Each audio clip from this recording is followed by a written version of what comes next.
Ovde su mnoge generacije naučile da igraju fudbal.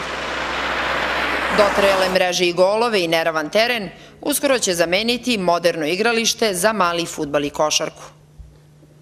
Deca više neće morati da idu u Ibar po loptu, jer će teren dobiti i ogradu.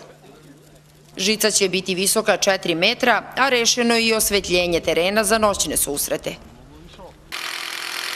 Igralište u Veljem Bregu će biti, kako najavljuje izvođač radova iz preduzeća Dynamic Trade u Zvečanu, jedno od najatraktivnijih u širem regionu.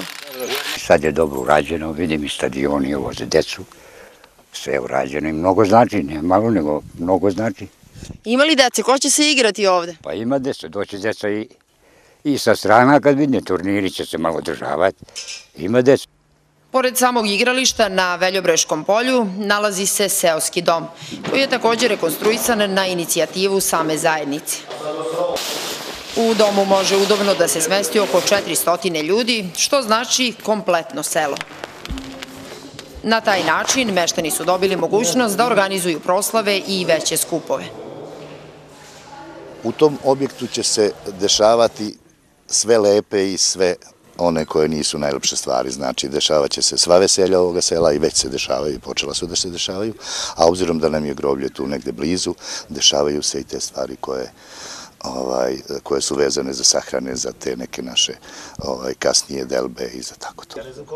Meštani sela Velji Breg planiraju da ovaj prostor iskoriste i za ljuljaške i klackalice za decu nižeg uzrasta, a predviđena je i izgradnja seoske crkve.